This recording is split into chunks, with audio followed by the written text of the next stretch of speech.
Bonjour, bienvenue chez American Car City. Je suis Olivier et aujourd'hui je vais vous présenter un pick-up qui est de plus en plus rare à trouver en état d'origine.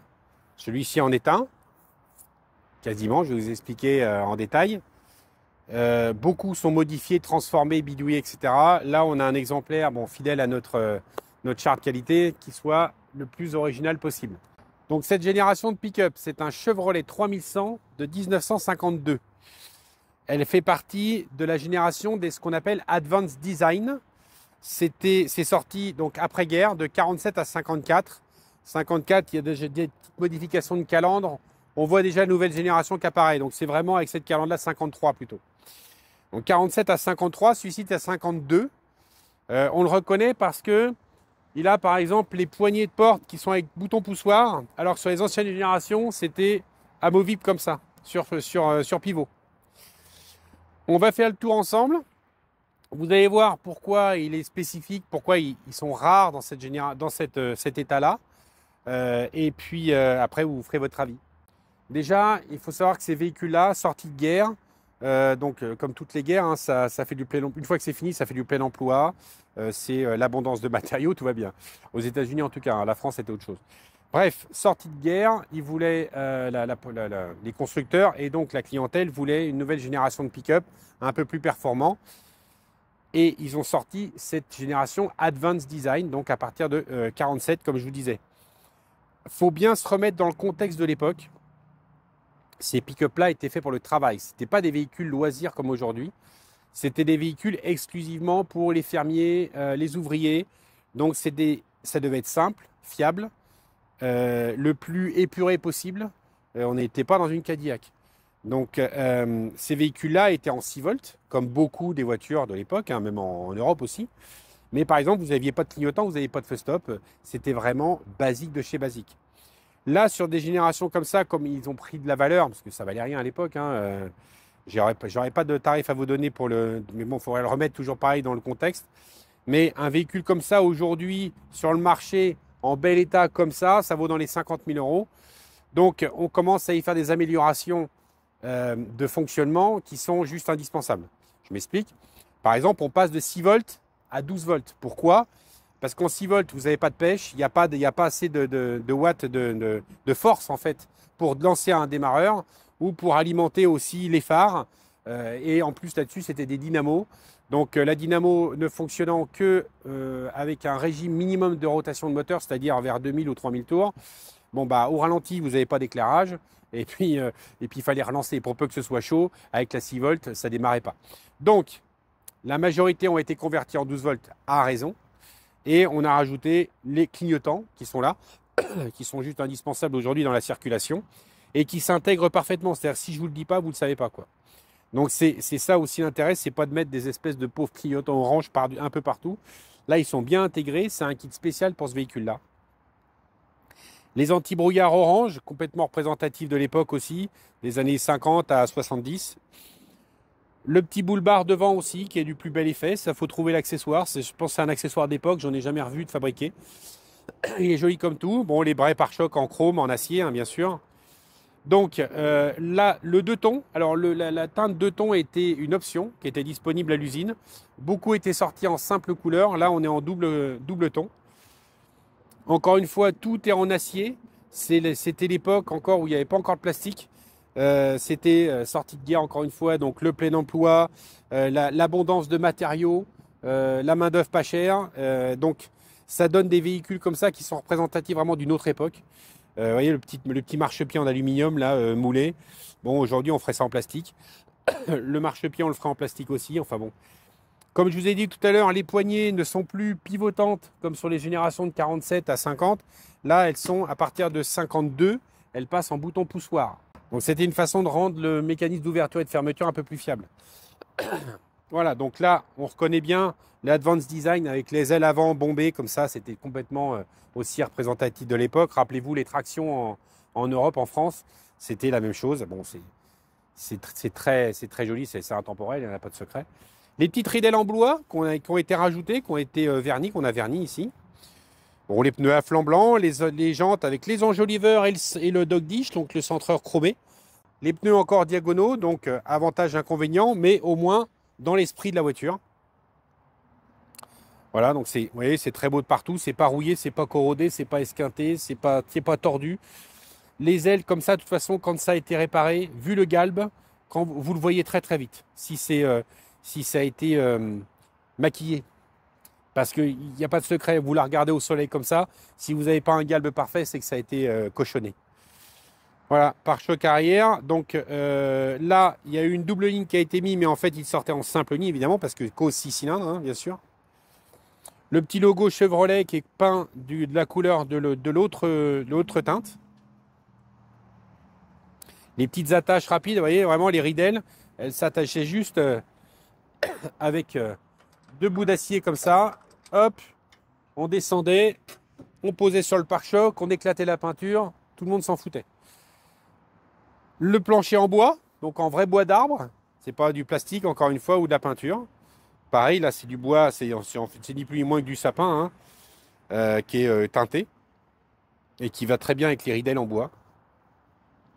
Hop, donc on fait très attention quand on pose la benne pour pas éclater à nouveau la peinture. Maintenant que ce sont plus des véhicules de récréation que de travail. Alors, le rajout de feu stop et de feu de position, bien évidemment, des deux côtés. Donc, ils sont jolis, ils rentrent bien, ils sont esthétiquement cohérents avec l'époque. La plaque sur le côté, comme on faisait aussi à l'époque. De toute façon, en face, vous ne pouvez pas la mettre, ou alors il faudrait percer le pare-choc, on va éviter. L'autre côté, l'autre galbe d'aile, pareil, très beau. Vous voyez, alors c'est toujours pareil avec les américaines, enfin avec toutes les voitures anciennes, vous voyez. Les tôles mises les unes sur les autres, soudées, pointées. Donc évidemment, vous imaginez bien qu'au bout de 70 ans, ça demande qu'à rouiller. Donc quand vous voyez les raccords de tôle qui sont sains comme ça, en général, c'est que le véhicule a bien été fait. Tu vois, de l'autre côté ici, c'est pareil là. C'était vraiment fait rapidement comme véhicule de travail, comme pouvait l'être un transit, un trafic ou je ne sais quel utilitaire de l'époque. Voilà, vous voyez, l'autre côté, c'est pareil. Tout est dans le galbe dans ces années-là, hein. Tout est arrondi, il n'y a pas un élément qui est plat, à part les parois de benne. Donc, quand vous avez des défauts ou que ça a été maquillé, si vous regardez en reflet, vous pouvez voir le travail qui a été fait. En travail. Voilà, donc là, on repasse de l'autre côté. Alors, ces générations-là de pick-up 3100 comme ça, c'est ce qu'on appelle des demi-tonnes, c'est-à-dire que vous pouviez mettre que 500 kg dans la benne. Et donc, ils étaient propulsés par deux moteurs, un 3,5 litres et un 3,7 litres. Le 3,7 litres est assez rare à trouver. En général, c'est le 3,5 litres qui était pris parce qu'encore une fois, ce n'était pas un véhicule de luxe, c'était un véhicule de travail. Donc, le 3,7 litres n'avait pas grande importance. Il y avait une différence de prix, mais pas une différence de puissance. Donc, le 3,5 litres, c'est un 6 cylindres en ligne. Je vais vous le montrer. Ça faisait 105 chevaux à l'époque, ce qui était, encore une fois, à l'époque, c'était normal. D'avoir un 6 cylindres de 100 chevaux, c'était même assez pertinent parce que sur les Ford, les V8 avaient la même puissance. Regardez l'état de restauration de cette voiture. Donc le 3,5 litres dans sa teinte d'usine, évidemment, orange comme ça, Chevrolet, avec l'ensemble admission et échappement sur le même côté. Le carburateur simple corps avec son petit filtre à air à bain d'huile.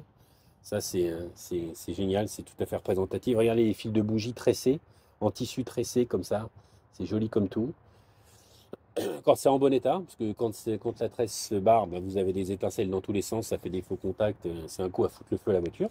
Mais quand c'est en bon état comme ça, c'est fiable. C'est marrant, hein, ça tient à pas grand-chose, hein.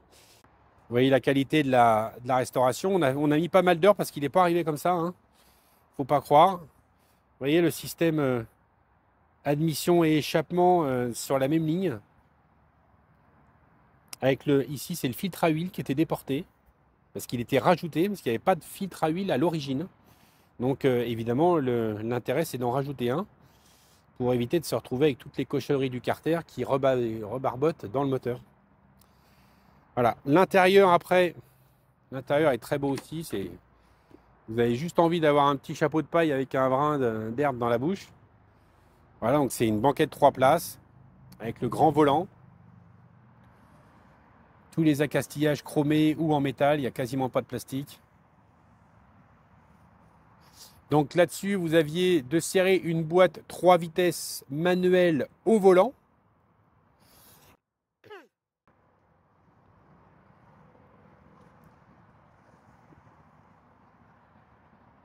Voilà, donc les grands volants comme ça. Donc ça permettait justement d'avoir plus d'amplitude pour tourner à l'arrêt, sans direction assistée bien évidemment. Donc vous avez vu la qualité aussi de l'intérieur, c'est très joli.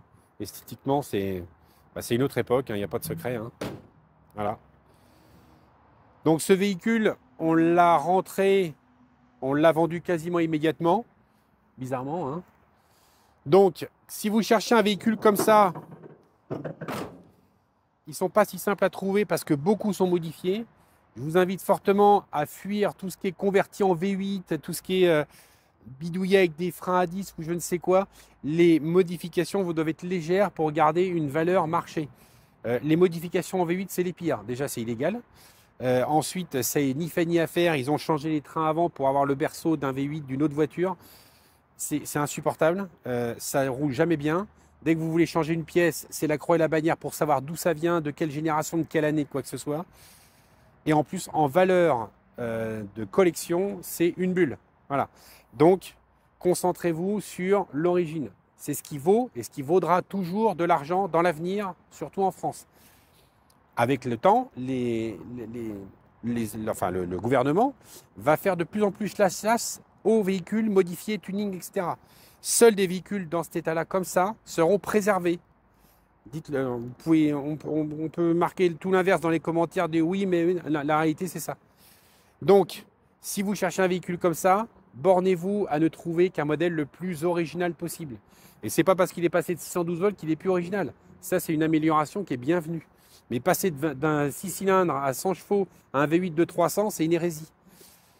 Dans tous les sens du terme, même au niveau du code de la route, je ne vous en parle même pas, l'homologation, allons-y, on pourrait faire une vidéo complète là-dessus.